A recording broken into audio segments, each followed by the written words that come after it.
Teju happy birthday ready అయిపోయింది. వాళ్ళ friends start అవుతున్నారు. హలో మేడం, అయిపోయిందా? సో తేజ్ వాళ్ళ ఈరోజు తేజ్ బర్త్డే చిన్న పార్టీ ఉంది. తేజ్ వాళ్ళ ఫ్రెండ్స్ అందరూ వస్తారు. ఆల్రెడీ అప్పుడు వచ్చారు, ఇంకా మిగిలిన వస్తారు. సో ఈరోజు స్పెషల్. ఫస్ట్ ఆఫ్ ఆల్ పిల్లలకి అక్షింతలు వేయకూడదు కాబట్టి రోజ్ పెటల్స్ అండ్ ఇవి కలిసి పెట్టాను. వాడికి పెట్టడానికి ఉప్పు నేను మాత్రమే పెడతాను. నెక్స్ట్ సో పిల్లలకి స్నాక్స్ వచ్చేసి ఇది కార్న్ఫ్లెక్స్ అండ్ ఇదన్నమాట. అలాగే చాక్లెట్స్, తర్వాత fruit salad home made morning prepare చేస్తాను అనమాట. Home made fruit salad with lots of Apple, pomegranate and banana అనమాట.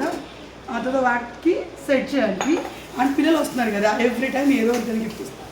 సో ప్రతి ఒక్కరికి ఒక్క రిటర్న్ గిఫ్ట్. సో మీరు పిల్లలు వాడు ఇలాగే ఇస్తారు. సో మా ఇంట్లో పిల్లలకి చిన్న పార్టీ, అలాగే నా ఫ్రెండ్స్ కొంతమంది ఇస్తున్నారు స్నాక్స్ పార్టీ లాగా అనమాట.